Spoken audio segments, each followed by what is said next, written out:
and participants who have joined from various parts of India and abroad. Welcome to this live webinar.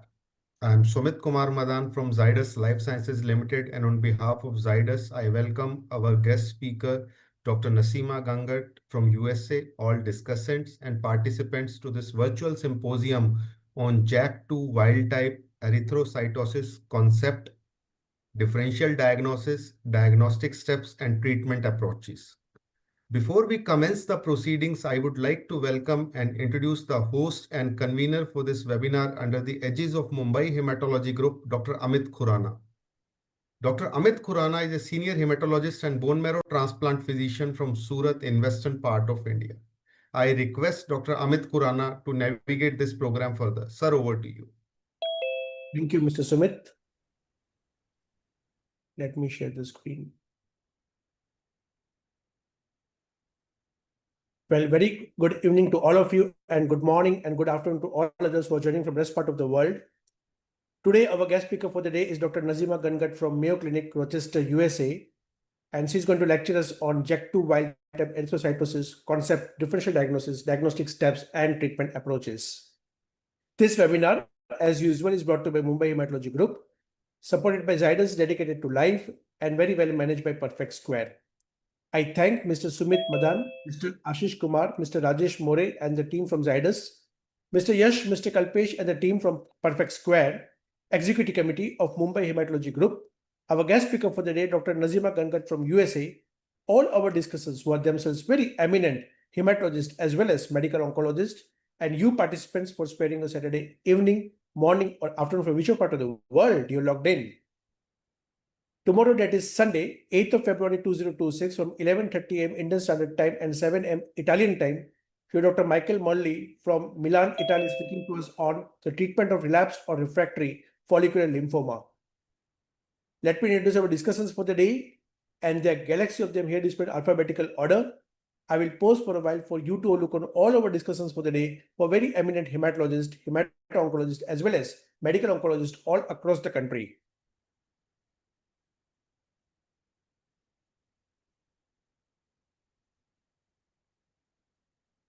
Some more over here. So these are our discussions for the day. And now it's time to introduce our guest speaker for the day. We have with us no other than Dr. Naseema Gangat from Mayo Clinic, Rochester, USA. We all know Dr. Naseema Gangat very well. She has been speaker multiple times on this platform. But it's my formal duty to introduce again Dr. Naseema Gangat to all of you. Dr. Naseema Gangat is Professor of Medicine, Division of Hematology at the Mayo Clinic, Rochester, Minnesota. She received her medical degree from the Aga Khan University, Karachi, followed by internal medicine and hematology training at the Mayo Clinic before joining as faculty in 2012. She currently serves as the Education Chair, Division of Hematology and Program Director for the Advanced Hematology Fellowship Program. She was named Teacher of the Year by the Hematology Fellows in 2016, 2020, and 2021. Her clinical and research interests are focused on myeloproliferative neoplasms. She has authored as well as co-authored over 100 chapters and papers. Her key contributions to the MPN field include improving prognostication, investigating the connection between mutations and clinical phenotype, and evaluating novel therapeutics. She has served as editor-in-chief of the American Society of Hematology News Daily in the year 2020 to 2021. She is currently associate editor for Blood Cancer Journal and editorial board member of the American Journal of Hematology. Today she is with us and she is going to lecture us on JAK2 wild-type erythrocytosis, concept, differential diagnosis, diagnostic steps, and treatment approaches. Well, thank you so much. I stop over here. Over to you, Dr. Naseema Gangat. Thank you so much for having me on this forum once again. It's my true pleasure to be here. And I think you guys can see my screen now, Yes. Right? Okay. This is a topic near and dear to my heart because as I practice myeloproliferative neoplasms, we often get consults for erythrocytosis, and the majority of those patients actually end up not having a myeloproliferative neoplasm. So that's how I got interested in this topic. It wasn't something that I was planning to be involved in. And I presented this lecture at the ASH meeting just 2 months ago. as part of the education session. So I don't know if any of you caught up with that, but I'm going to present a version of this lecture this evening for you guys. So this is a very difficult topic as opposed to when it's an MPN, and it's more straightforward, the diagnosis and then the management as well. So let me see. I will go to the next slide. Yep, so the objectives of my talk this evening is going through the definitions of erythrocytosis, differential diagnosis, how do we approach the diagnostic approach, since there are so many entities that give rise to JAK2 wild-type erythrocytosis, and then spend some time on the management principles. So you can go through several definitions of erythrocytosis. There are consensus criteria provided by the ICC and the WHO, which provide hemoglobin above 16.5 in males and above 16 in females. So whenever the hemoglobin exceeds that threshold, the patients get often referred to the hematology clinic to make sure there's no underlying polycythemia vera. Then there are reference range-based definitions, and every race may have a different reference range. Your institution may have a different reference range. So if those are above the thresholds, then those patients may be referred as well for evaluation. And these are the Mayo reference ranges that I have provided here. The upper limit of normal has been provided here. And then the most accurate way of evaluating for erythrocytosis is the biological definition. For example, is there a persistent increase from historic baseline? The first step, that's why, is to obtain prior counts. Sometimes that is very difficult to obtain since patients may not have adequate medical records, or we may never have gone into the clinic to have a CBC drawn. So this is a depiction of why this topic is so important to discuss this evening, is because there's a rising incidence of JAK2 testing with lowering of the hemoglobin and hematocrit thresholds for PV diagnosis in 2016. And the reason is because nobody wants to miss masked polycythemia vera. And JAK2 testing is about $400 in the United States, and I'm sure it comes with a cost in every country. So when we looked at 1,000 patients that were tested for the JAK2 mutation between 2011 and 2025, we found that after 2026, as you can see in the graph, that there was a precipitous increase in the number of tests ordered. And when you looked at what were the results, over 90% of these patients were negative for the JAK2 mutation, telling us that we are probably over-testing for the JAK2 mutation, and that, of course, adds to costs. And also, there can be challenges with test interpretation. For example, if you get a very low JAK2 V617F of less than 1%, then we are often confused whether this actually represents MPN or is it a chip, and that can lead to issues as well. And then, as you can see in the right-hand side of this slide, is that the numerous causes of JAK2 wild type, or what we call secondary erythrocytosis, and about a third of patients had unexplained erythrocytosis. So this topic is quite heterogeneous, and this slide kind of reviews some of the mechanisms underpinning the JAK2 wild type erythrocytosis. We can start from the left-hand side, where it's kind of an EPO-driven process, where you may have ectopic production of EPO from a tumor. There's also the discovery of a new EPO, which is a hepatic-like EPO, which is being produced by the liver instead of the kidneys.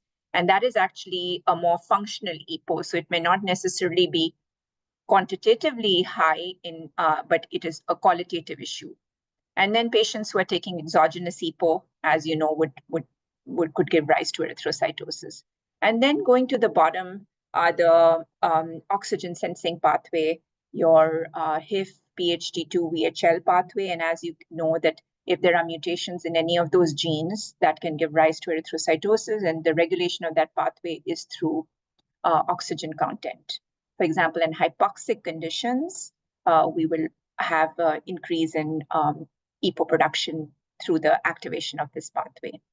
And then you have your high oxygen affinity hemoglobin variants, which also give rise to increased hemoglobin. And the EPO-independent mechanisms are highlighted here as well, which include mutations such as the JAK2 mutation, which is not a subject of this lecture, but good to know there are other JAK2 negative mutations that need to be kept in mind, such as the SH2B3 and the ANCAR-D26. So those are clonal causes of erythrocytosis, but they are acquired as well.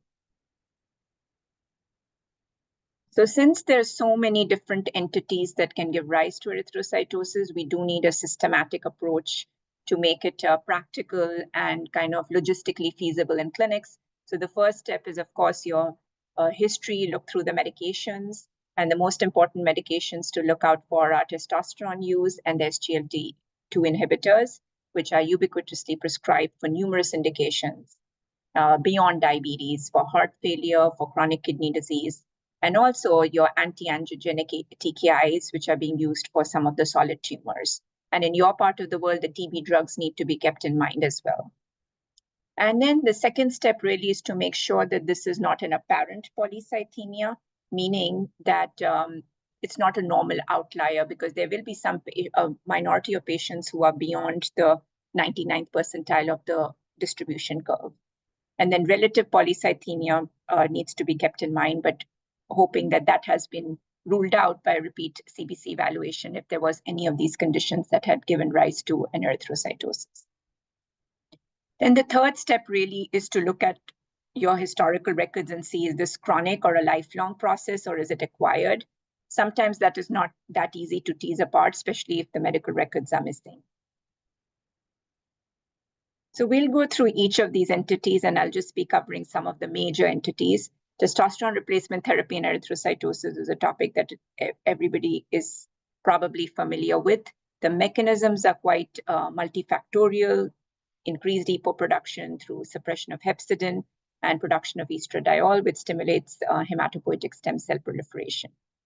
And as you can see on the left-hand side here, that the incidence of erythrocytosis is fairly high. The hematocrit greater than 50% was noted in 20% of patients in a particular series.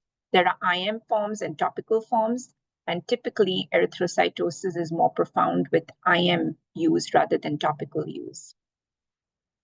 How about incidence of thrombosis? That always is a very difficult subject because there are not very good studies.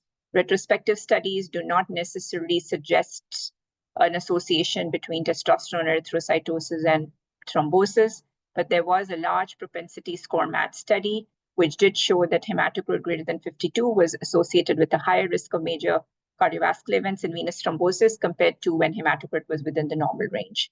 So it's kind of a little bit of a gray zone. In terms of management, I usually try to keep the hematocrit below 50 through dose reduction or treatment hold. I think giving these patients aspirin as prophylaxis is a good practice, and not necessarily do phlebotomy. I think it's better to kind of reduce the dose or hold the dose rather than keep subjecting them to phlebotomy. How about the SGLT2 inhibitors and erythrocytosis? Once again, the mechanisms are quite varied. HIF activation plays a major role, followed by hepcidin suppression, and hemoconcentration may have a minor contribution to it as well. And this was noted in randomized studies that empagliflozin versus placebo, there was dose-dependent increases in hemoglobin and hematocrit levels. And the thrombosis risk, once again, is felt not to be associated with the drug as such, but the patient population is typically at increased risk for arterial events. These are patients with diabetes, heart failure, CKD. And there was a large retrospective propensity match study that was published in the JAMA network, which showed that erythrocytosis was not associated with an increased risk of MI, stroke, or venous thrombosis. So that actually makes us pretty comfortable in recommending continuing the drug because it has myriad benefits for the patient. Aspirin is a reasonable prophylaxis for these patients, and not necessarily discontinue the agent or subject them to phlebotomy. So now we're back to our algorithm. We've gone over our drugs. We've made sure there's no apparent polycythemia. And then we come to the little bit of the complicated part. So what is the role of serum EPO levels? They are variably informative. They could be sky high if there's an ectopic production of EPO, so it may be helpful, or subnormal if there's an EPO receptor mutation or if there is like a clonal cause. But usually your EPO level will be kind of normal, and that is always very difficult to interpret. If a patient has had a prior phlebotomy, then of course the EPO would be not informative in that situation as well. So going to the bottom of this slide, there's chronic hereditary erythrocytosis and there's acquired causes. And among the acquired causes, it's good to break it down into 3 categories: hypoxia-related, tumors, which are a big category because you don't want to miss renal cell cancer or hepatic tumor, and then kidney disease. There are numerous kidney conditions which are associated with erythrocytosis. So this is another larger depiction which kind of goes through each of the entities. I don't want to read out lists. Like, I understand that most of you are familiar with the hypoxia-driven causes. Tumors, as I've highlighted, the renal cell is the big one, but there are some other tumors such as uterine fibroids which should not be missed. And particularly they could be associated with mast. The erythrocytosis may not be that profound in those patients because they are having menorrhagia. And then for kidney diseases, the entities to keep in mind are renal artery stenosis, particularly if a patient has uncontrolled hypertension, the polycystic kidney disease, post-renal transplant, and IgA nephropathy is also known to be associated with erythrocytosis. And among the rarer entities, there are some entities that are monoclonal protein associated, such as your POEMS syndrome, your Tempe syndrome. These are rare, but it's good to have an understanding that they can exist.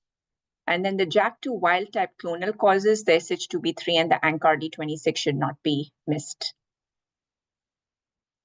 So once again, repeating this again, but it is important to know that renal cell cancer is the most frequent cause of paraneoplastic erythrocytosis. Usually, the erythrocytosis comes about subacutely with a significant increase in hematocrit. So those are not borderline increases, and it resolves with treatment of the underlying condition. The prevalence of erythrocytosis in COPD patients is quite variable depending on what thresholds we use to define erythrocytosis, but it can be up to about 6 to 10%. There's no increase in thrombosis risk in particular, but smoking itself is a risk factor for arterial events, and phlebotomy typically did not impact thrombosis in these patients according to retrospective series. And phlebotomy can be detrimental because it's typically a physiological erythrocytosis. So is best avoided in these situations. Post-renal transplant is another important cause to highlight. The incidence has been declining with the rampant use of ACE inhibitors and ARBs in practice. No increase in thrombosis risk, and the treatment really is ACE inhibitors and ARBs, and phlebotomy is rarely utilized in this entity. But to keep in mind that whenever patients come with erythrocytosis, it may not be a bad idea, even if there is a secondary cause, especially if there is unequivocal, the history is not quite clear cut, is to run the JAK2 test, even though in my earlier slides, I kind of emphasized not to over-test. So it's a very tough balance between over-testing and under-testing. So hereditary erythrocytosis is really the most evolving area in this on this subject, because as I explained to you, 1/3 of patients still end up having unexplained erythrocytosis.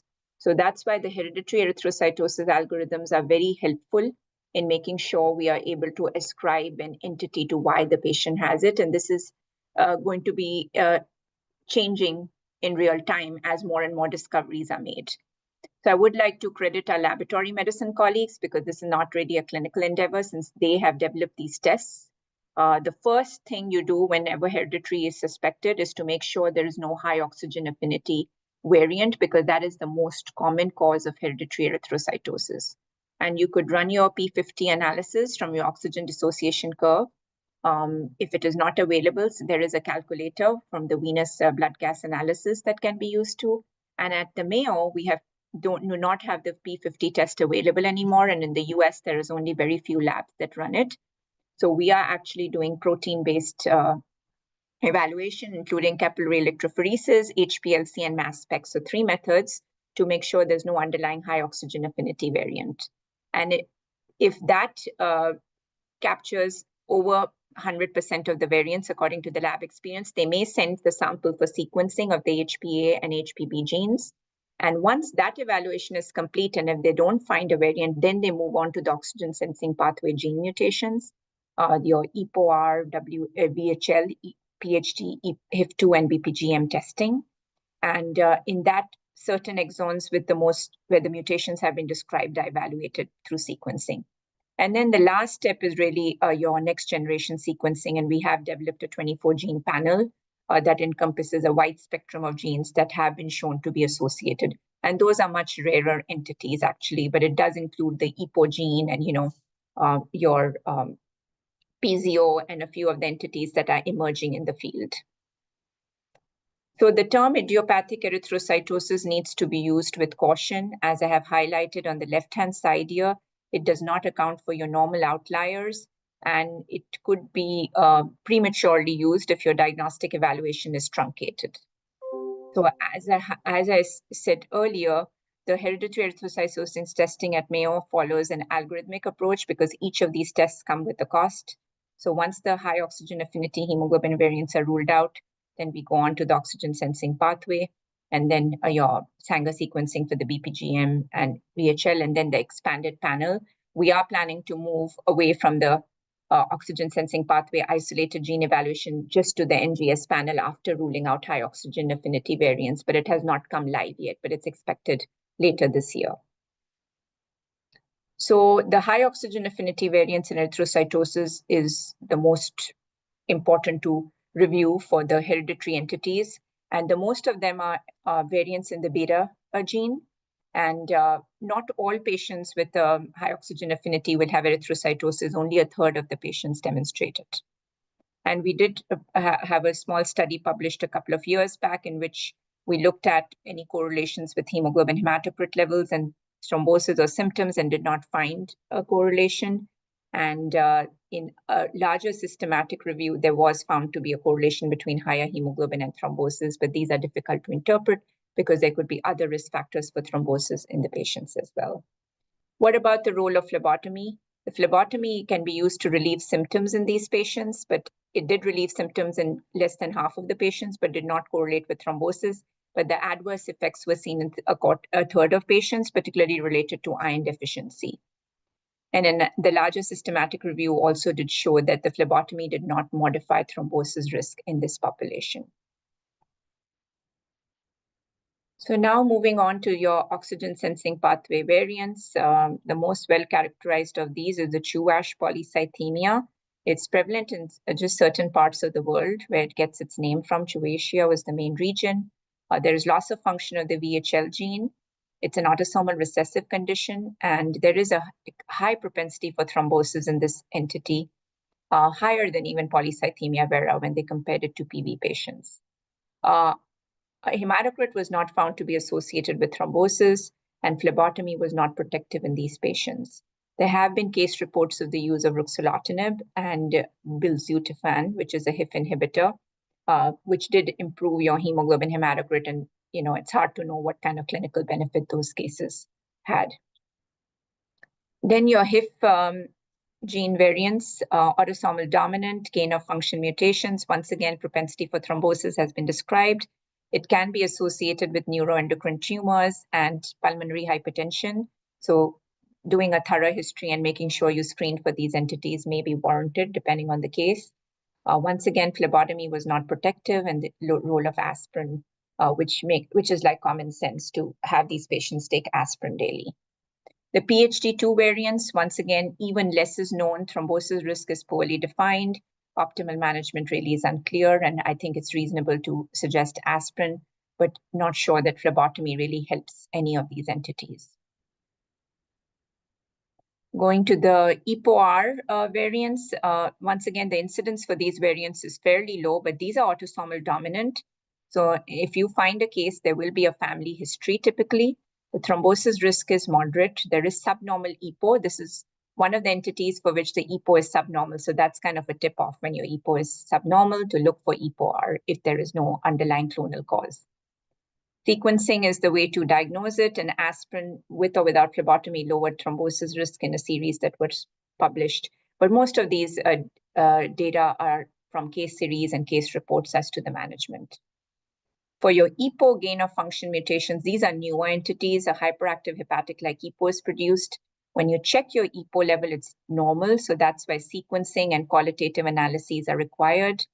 Optimal management is unclear since not a lot of cases have been diagnosed thus far. So what about the patients who have unexplained erythrocytosis? I talked about this larger panel that we are running at the Mayo. It's a 24-gene panel, and the genes are listed here on the left-hand side. So we ran this panel on 40 adults with unexplained erythrocytosis. And let me tell you how we defined unexplained. These are patients who we made sure did not have a secondary cause, and they were ruled out for your high oxygen affinity hemoglobin variants and the oxygen sensing pathway gene mutations. And amongst these patients, over a half of patients harbored variants of uncertain significance. And that's always very unsatisfying because you don't know what to say about them to the patient or in terms of clinical management. And the variants that really stood out were the PZO1, the HIF1A, ANCARD26, and SH2B3. And I did list the price for this panel. It's over $1,500 in the United States. And in countries where it's not available, what I advise is it's not like the information you're going to gain from this panel is going to change your management. So if you're not able to run it, it's okay. And usually if our patient's insurance denies it, we usually don't run it and just kind of use our common sense for management. So looking at these variants that were identified in the PZO, the study cohort 20% harbored variants. And when we looked at the genome MAD, we saw that in the general population, only about 5% carry these variants. So this kind of tells you that there is a higher frequency of the PZO variants in this population.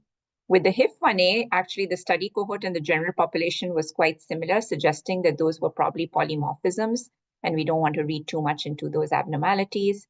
For the ANCARD26 and the SH2B3, once again, the population that we studied was enriched compared to the general population, suggesting that more functional studies are needed to ascribe any kind of pathogenicity to these variants. And as more and more data becomes available, these may change over time and become more significant clinically. So what is the PZO mutation erythrocytosis? I know I talked about variants in the previous slide, but just to let you know that the PZO mutations have been associated with erythrocytosis. Typically, there is a hemolysis going on, there may be splenomegaly, there are features of iron overload. The peripheral smear for these patients is shown in the left-hand side, where you may have stomatocytes and kind of xerocytosis being shown. And functional studies include an ectocytometric profile, where there's like a dehydrated osmotic gradient. It is a mechanosensitive cation channel, so there's increased calcium influx and loss of potassium, leading to your dehydrated RBCs. So this has been shown to be associated with erythrocytosis through impaired glycolysis, decrease in the 2,3-BPG, and increasing the oxygen affinity. So when you run your P50 test, and if there is a shift of the oxygen dissociation curve, left shift, then PZO variants or mutations may need to be considered. So how about the management of these patients? You know, this is a very difficult subject because, as you know, the data is quite gray, like there is no high quality evidence from any prospective studies. So typically, we'll start with the middle of this slide. If there are symptoms attributed to the high hematocrit, and these symptoms can be quite non-specific, such as chest pain, your shortness of breath, palpitations, then you could consider phlebotomy and see if that helps your patient feel better. I typically trial one or two phlebotomies, and if they don't feel better, then we stop the phlebotomies. And if they are feeling better, then the target hematocrit is really the threshold needed for symptom relief. And most of the time, your patients will be the guide. And then going on to the left-hand side here, if there are no symptoms or no thrombosis history, there's really no data to support phlebotomy, even if your hematocrit is 60 or the late 50s. It makes everybody quite uncomfortable, especially if patients are going to have surgeries or procedures in the COPD population. There was a retrospective study that was published in the British Journal of Hematology last year, which kind of showed that in these patients with secondary JAK2 wild-type erythrocytosis, it was not impacted by phlebotomy or hematocrit level, the thrombosis or mortality in this population. If your patient has a thrombosis history, then consider your low-dose aspirin for arterial thrombosis and systemic anticoagulation for venous thrombosis. We typically don't do phlebotomies prophylactically just because somebody has a thrombosis history, and there's really not a role for cytoreductive therapy. It makes sense to aggressively control the CV risk factors, And we don't have data even to recommend your ruxolitinib or belzutifan in this population. They're just more isolated case reports on this. And treatment of the underlying medical condition for the secondary acquired erythrocytosis entities is key. So as I have been reiterating throughout my lecture, avoid indiscriminate phlebotomy in JAK2 wild-type erythrocytosis. Number one, the hematocrit levels do not necessarily correlate with thrombosis incidence. And as you can see on the left-hand side of the slide, your iron deficiency precipitated by the phlebotomies actually can worsen your risk for thrombosis by once again activating your HIF, EPO, and which leads to increased thrombosis. And then HIF also can activate your prothrombotic pathways by increasing your tissue factor, reducing your tissue factor pathway inhibitors and protein S levels. So for these reasons, in patients who have physiological JAK2 wild-type erythrocytosis, phlebotomy needs to be discouraged. So I will leave you guys with this summary slide, and this actually kind of recaps all that I have discussed in the last several minutes. The mechanisms on the left-hand side. It's important to understand the mechanisms because that makes the diagnostic evaluation much easier once we have a grasp of the mechanisms underlying these conditions. Your acquired causes, your hypoxia-driven and not hypoxia-driven causes, in which the main ones are tumors and kidney diseases. So if you remember it like that, it makes it less cumbersome. And your familial or your hereditary erythrocytosis, really, the EPO can be helpful, especially if it's subnormal. And if there's a family history, then EPO-R mutations need to be looked at. And if it's normal, then of course you have to kind of run through the whole hereditary erythrocytosis algorithm. Management, I will stop by belaboring the point that we need to do more symptom-directed phlebotomy and not necessarily target hematocrits of 45 as we do in PV patients. That would be way too aggressive. Even in instances when I have been in a bind, I'll come halfway and maybe do phlebotomy to keep it below 50, but definitely not a very stringent hematocrit control because that can be detrimental. So thank you for your attention. I will stop here. I probably finished early, but that's because you probably have cases to review and discuss with me. So I will stop sharing here. Thank you so much, Dr. Nazima Gangat. Wonderful lecture. I heard his lecture second time. The first lecture I heard it during the ASH. It was a repeat for me, but fantastic lecture, as always. And I request all our discussants to please put the hand raise sign because our question session with Dr. Nazima Gangat.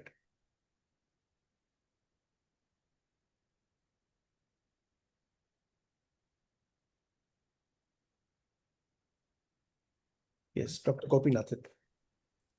Good evening, ma'am. Thanks for that enlightening lecture. My question is, what nuances that a clinician should know when we do erythropoietin testing? Because many times when we get patients, we get them after phlebotomy, we get them after starting echosprin, after hydria and all this stuff. So what nuances that a clinician need to take into account when we do erythropoietin testing? Very important question. And as I reviewed in my lecture, I think I would run the EPO test because if it's going to be low or super high, then it'll help you. But because of numerous reasons, even if your patient is not on medication or has not had phlebotomy, most of the tests that we run, they end up being normal. And they're, of course, inappropriately normal, right? Because the hematocrit is up and they should not be normal. So I don't think I would eliminate it, but we don't pay much weightage to it. You know, it's kind of, if it helps you, it helps you. If it doesn't, then you kind of just go through your workup without keeping it in mind.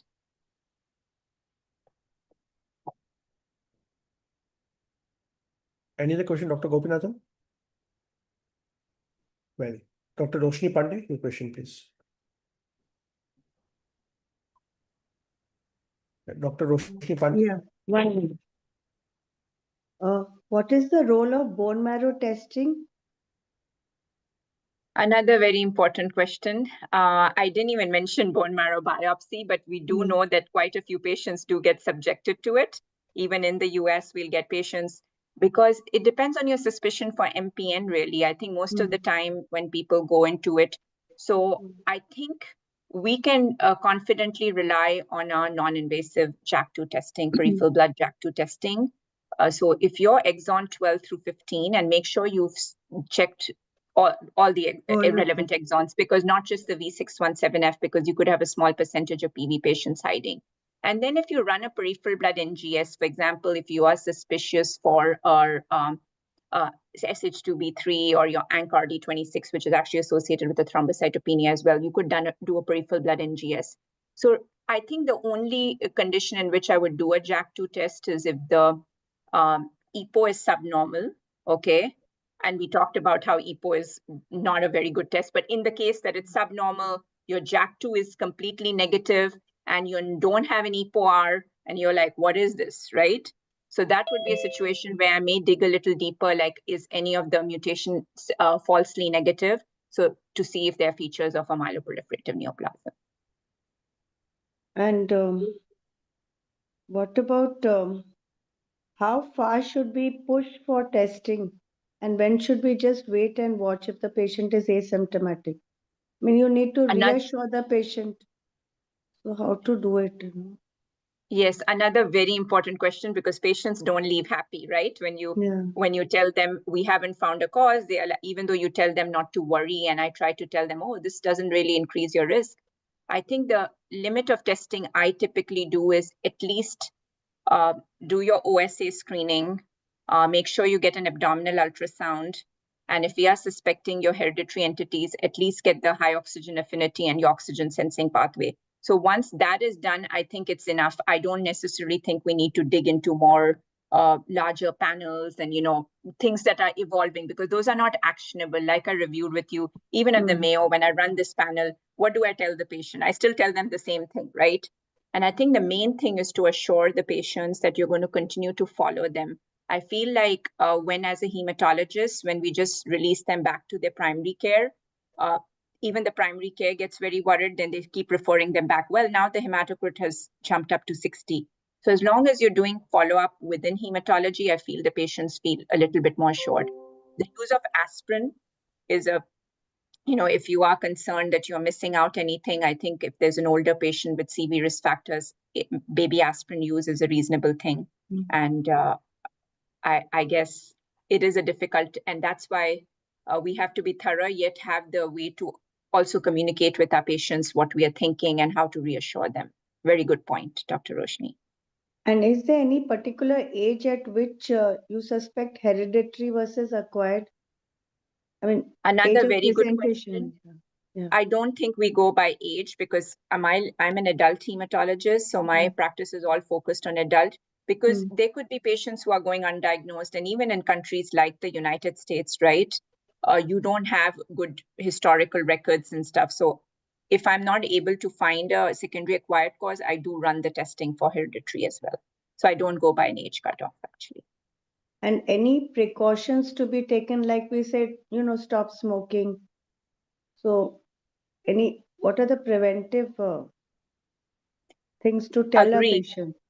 I think optimization of your CV risk factors, and smoking is one of them. If they are hypertensive, diabetic, they should be well managed with their PCP. And the other thing is, I usually tell them, especially if you're going on a long flight, make sure you take aspirin, stay well hydrated, because we do know that the hematocrit fluctuates a lot. Even in our PV patients, you recheck it after you give them a liter of water and their hematocrit is down and they don't need phlebotomy. So I think some of the common sense practices, like of healthy lifestyle and the things you would recommend even without having erythrocytosis, is a good practice.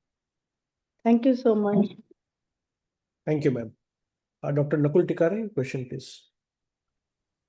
Hello. With regards to the PISO1 mutations that you mentioned, what is how do you link it if they present with thrombosis, had a case, subnormal, EPO was normal, HB is like around 15, not exactly very low, but there was a thrombosis associated. So the line of investigation was towards thrombosis, and this was the VUS that was found on the analysis. Now, how do we approach in such cases? Like PISO1, is it associated with thrombosis? Literature did not show much this thing, so limited literature with regards to that aspect. Thank you, Dr. Nakul. I have not come across literature which associates PISO1 with thrombosis. I think in your patient, depending on the kind of thrombosis, if it's venous thrombosis, I'm sure they're on anticoagulation. I wouldn't read too much into the PZO1 VUS because is there any functional studies? Did you do like ectocytometry to see if this is a clinically relevant PZO VUS? No, that was not done because of the logistic issues with regards to investigations. Of course. So I think I would just kind of keep it in your mind, but not kind of act on it in particular. Thank you. Thank you, Dr. Nakul. One question has come from Dr. Kanan Ramamurthy. Any reason for familial JAK2 positivity? Sorry, what's the question? Do you get familial JAK2 positivity? Yes, there is Familial. familial JAK2 MPN has been described. And of course, most of the cases are sporadic, but if there is a concern, if there are multiple family members with it, then we should do germline testing, right? To kind of see if this is truly germline or is it, just happened to be environmental or something, just because the families are living together in some region. Yeah, that's a well-known phenomenon. But even if you have familial JAK2, then the management is like polycythemia vera. I just kind of want to distinguish that. So it's not necessarily like a hereditary erythrocytosis. We would still manage it like a familial MPN. Perfect. Thank you, ma'am. Another question is from Dr. M. Velu. What is the cutoff of the hematocrit if a patient has to undergo surgery if he has erythrocytosis? So again, a very tough, I can think of the times when I've been put on the spot, a COPD patient with hematocrit of late 50s has to have some surgery. I usually don't have a hematocrit cutoff if it makes everybody more satisfied if the hematocrit is lower than those very high values. So I will just shoot for like closer to 52, 50, maybe do a phlebotomy in the perioperative setting, but not kind of make it a routine. I think there is no data on the perioperative management for these patients, and most of us are just using our common sense, really, best clinical practices. Thank you. Another question from Dr. Kanan Ramamurthy. How aggressively do you treat iron deficiency in the presence of erythrocytosis? This is another very tricky one. I think if we have made sure there is no underlying MPN, and if the iron deficiency is symptomatic, that's only when I would treat it, because the patient is not, there's erythrocytosis. So just because somebody's ferritin is low, I wouldn't put them on oral iron or IV iron. And I think if it's a non-clonal erythrocytosis and a patient is having restless legs and a lot of symptoms, it's reasonable to treat the iron deficiency. It's more symptom-based management. So I wouldn't be too concerned about overshooting on the hematocrit. Thank you. Another question from Yi Montent. Can secondary erythrocytosis coexist with JAK2 mutation? Definitely, it can coexist.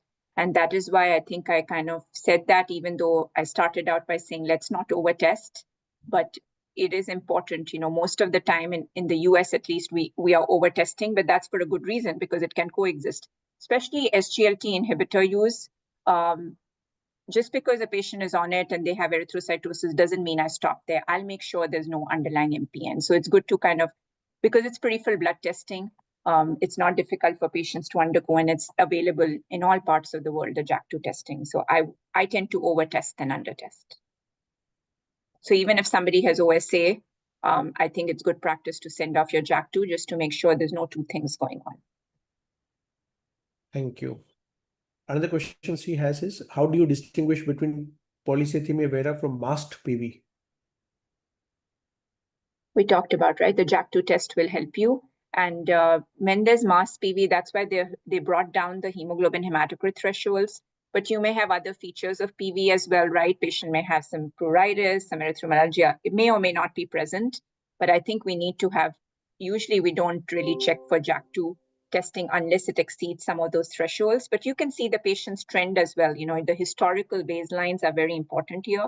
For example, if somebody used to be like 12 and they suddenly shoot up to 15 hemoglobin and, similarly the hematocrit, then you may even test the patient if they're below the thresholds defined by the WHO and ICC. Thank you. And another question she has is, when should you start ruxolitinib in case of PV? PV and ruxolitinib use, I usually start ruxo if there are a lot of constitutional symptoms, if there's pruritus, because it's a good drug for itching. And it can be used for hematocrit control as well. I usually don't use it as first line. Usually it's kind of approved in the second line setting, like in hydroxyurea refractory or intolerant patients. And trying a lower dose is the key here, because for your PV patients, you don't need your MF-like dosing. So 5 BID or up to 10 BID would be the preferred dosing. And if there's splenomegaly and like thinks your PV patient is evolving closer to myelofibrosis, those would be some of the tip-offs to start ruxo. Thank you. I think we've finished all the questions from the audience. Anybody has any other question? Well, yeah, one question. Dr. Shweta Patak, your question. Hello, hi ma'am. It was a very wonderful presentation and good question answer session. I just have few basic question. What is the target hematocrit level that you keep in cases of secondary erythrocytosis? So I usually don't shoot for a target. If we're going to do Okay. phlebotomy, it's for symptoms alone. But we talked about, like, how if there is a situation where you're really not sure what's going on, then I keep around 50 or 52 as the target. Okay. If I'm not sure, I don't know what the cause is. It's completely unexplained and we are at a bind. We've checked everything and we are like, I don't know. And I don't want to really, how you're kind of hedging in between. That's when I go with the 50 and 52, but typically no particular hematocrit. Okay. And one more question is, have you ever come across any patient who has CALR positive or MPL positive mutation and presented with erythrocytosis? Because I have one, so that's why I've asked this question. I think you asked me before also this question. I actually have not come across typically the CALR and MPL patients, in PV, but like you said, we should, if you run an NGS panel, myeloid NGS panel, you'll pick up the CALR and MPL there too. So I typically don't necessarily look for us unless I have a suspicion that this is a clonal erythrocytosis. Okay, but I have not come across a case. So your patient had CALR and erythrocytosis. Yeah. There's one girl, 14-year-old. She she presented with erythrocytosis, very rare case. And then there was leukocytosis also. So there was nothing like no hepatosplenomegaly, nothing. So I was not suspecting leukemia. But since this cytosis was lasting for a very long period of time and there was no cause identified. So we just randomly checked for NGS panel and then we found that these two mutations were positive. So both certainly CALR she's both CALR both are positive. Both are positive, and she still has those cytosis, and there's no symptom. Otherwise, she is well, girl. So I really don't know how to manage her. That is and why I asked this question. how about the VAF on them? Is there a concern about like a familial? Because young patients with MPN will often have. Is there because There is even I have checked for literature. This is a very rare case. There's nothing. She just came to me because on routine checkup, her HCT was very high, 69, I think it was, and then HB was 17, 18 for a 14-year-old girl. Because usually yeah, in that's adolescent female, what we see is lower HP. Usually they have anemia, and WBC was 33,000, 34,000, and from she has been on follow up with me from past 3 months. Otherwise asymptomatic, I mean there is no fever at all, there's no organomegaly, nothing like that. So just because these laboratory findings are persistent for very long time, so I was little confused. So that is why I did this mutational analysis and then I found this CALR and MPL positive. so this patient So would technically you will have to call it clonal, right? Or because yes. these are the clones. So the question is, do you kind of phlebotomize her? That's the thing. I did actually, ma'am, once because I had put her on hydroxyurea, so that gave a little benefit. I think it has now dropped to 62, and I don't know, it is just a clinical laboratory-wise drop. Otherwise, she's totally asymptomatic. So I really don't know how to treat her. I'm totally stuck. And have you checked her family members by any chance? Like, No, yeah, I have sent. I have sent parents this thing, and yes, I have sent. The report is awaited. Okay. So Yeah, if you please can follow share up your mail about it. ID, yeah. So I will check with, once I get the report, I'll call you up because I need help for this case. And if you can email me all the historical details and Yeah, everything, yeah, how I will, accounts I will, ma'am.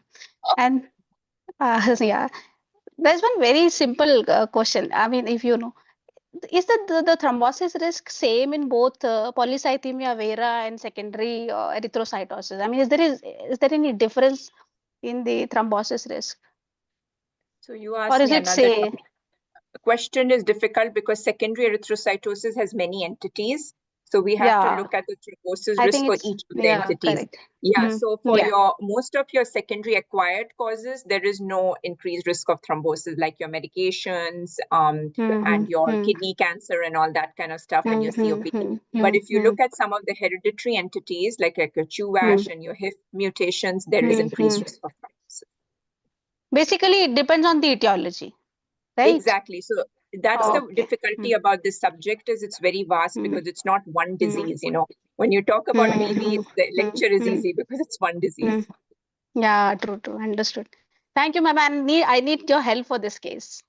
I will look forward. You have my Thank you. email, so just send me an email. Okay. Yeah. Thank you, ma'am. That's all. Thank you, Dr. Shweta Pathak. Dr. Shilpi, your question.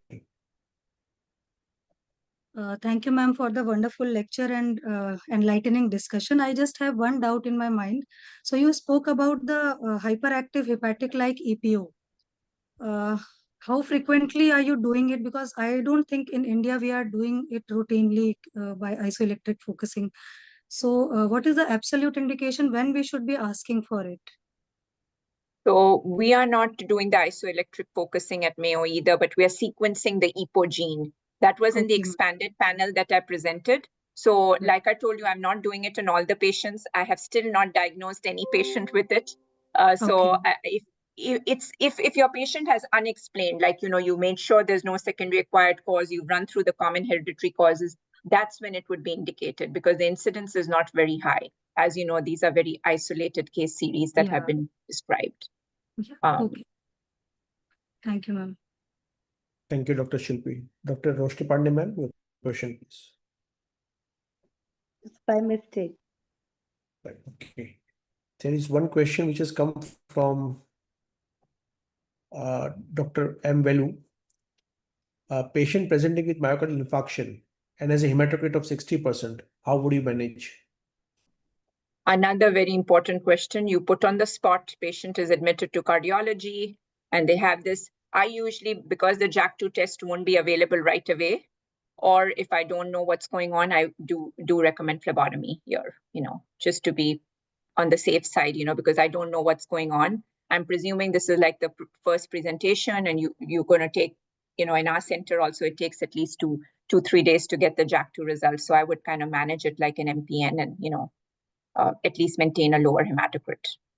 May not necessarily start cytoreduction, but, and with the MI, they have them on aspirin and all the blood thinner and all the stuff through cardiology. Perfect. Well, so I finished all the questions from the audience and chat box. Anybody has any other question?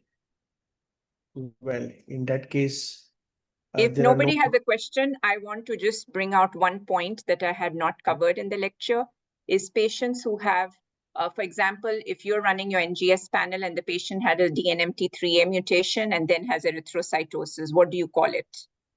I have come across this in a few cases, because there is a clone, so there is clonal hematopoiesis going on, and there is erythrocytosis too. So how do you ascribe the connection? So I think that's another field that is evolving because as you're going to run more and more panels, right, you may find your DAT mutation. So those are chip-associated mutations, and then your patient has erythrocytosis. So just to keep in mind that, that could also be technically called a clonal erythrocytosis, right? Because there is a clone, even though it's not a JAK2 clone. So that is also in the topic of the JAK2 wild type erythrocytosis because your JAK2 is negative, but you have another mutation. Dr. Khurana, do you have any questions on that kind of entity? And I think in the new WHO classification, they are going to be adding this entity. They are having a working group meeting just happening next month. And And I think Dr. Shilpi put in the chat box, ma'am, would we be doing bone marrow in this patient? Yes, I would be doing bone marrow in this patient because I don't know what to make of it. So at least I do a bone marrow and see if there are any features of an MPN. So that would be another case to kind of just highlight. So I didn't have it in the slide deck, but I just wanted you to know. Thank you. And suppose you see hematopoiesis, all the three lineages in the bone marrow, then what would you do? Manage as I polycythemia? think I would manage as MPN. Yes, I would manage as MPN, like even though it's not JAK mutated like a prototypical MPN, but I don't think we can ignore it, right? Because if there is a clear clone, because what we're trying to distinguish is clonal versus non-clonal, right? And it's same thing in thrombocytosis too, you have a patient with a high platelet count and you don't have your typical mutations, right? And you have like an ASXL or something or DNMT, and then you have your bone marrow features that are equivocal, you will manage it like ET, right? So Exactly. Yeah. but they are going to add this entity in the new WHO classification because it's becoming more and more recognized with expanded testing. Thank you. One doubt I always have in my mind, because when I'm practicing in between the physicians regarding the SGL2 inhibitor, which is the upcoming in every field now. And erythrocytosis is the remarkable erythrocytosis, maybe 20 hemoglobin, 22, 23 also. You don't phlebotomize such patients? I don't phlebotomize.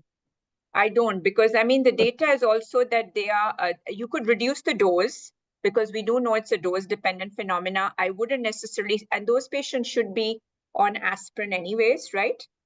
And if you are very concerned about the thrombosis risk, you could add like a low dose DOAC.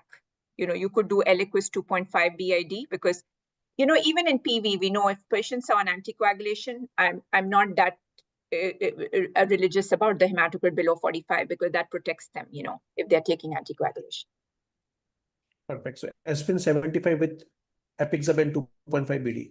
2.5 BID, and that I've used quite a bit, even in MPN patients who don't want to take chemo. Some patients really don't want hydria or any chemo. They don't want Ruxo, they don't want that. And we often use that as like as a middle ground.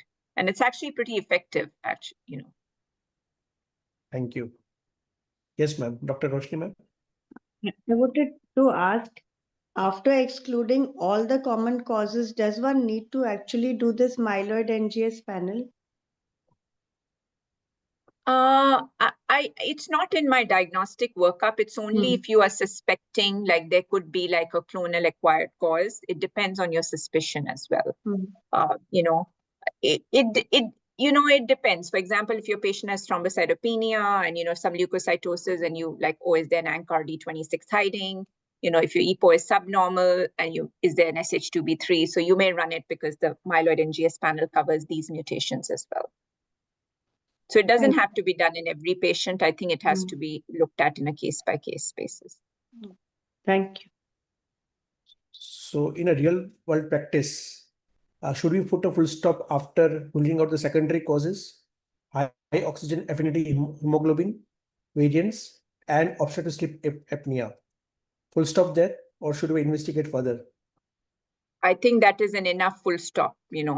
Make sure you check your JAK2 properly, the exon 12 through 15. Don't miss out some rare JAK2 variants. Your abdominal ultrasound to make sure there's no tumor hiding, your OSA screen with an overnight pulse ox, and your HO variants, high oxygen variants, and maybe the oxygen sensing pathway. I don't know how common it is to get those in India, but you could just do that and stop there because I don't think the data even if you find these VUSs, we're still struggling, right? It's not like the management is being impacted by the findings. Perfect. That was very crystal clear. Thank you so much. So with this, ma'am, thank you so much for the wonderful lecture and a wonderful discussion. Thank you so much. And I request now Mr. Sumit Kumar Madan from Zydus to go for final vote of thanks. Thank you, Dr. Nasima, for sparing your valuable time and sharing wonderful insights. The topic is really difficult and you made it very, very simple. It was an excellent presentation followed by a very, very engaging discussion. And we have many key takeaways from this wonderful presentation. On behalf of Zydus, I also thank Mumbai Hematology Group, Dr. M.B. Agarwal sir, for providing us this wonderful opportunity and making us a part of this esteemed academic discussion. I also thank all the discussants and participants who have joined us for this webinar. Special thanks to Dr. Amit Khurana for navigating this entire webinar in a highly proficient manner. Last but not the least, this series of webinar is possible only because of continuous support from Perfect Square team. Thank you so much, everybody, and have a wonderful weekend. Thank you. Thanks a lot. Thank you, Thank ma'am. you everyone for having me. I hope to see you guys soon. Bye. Bye.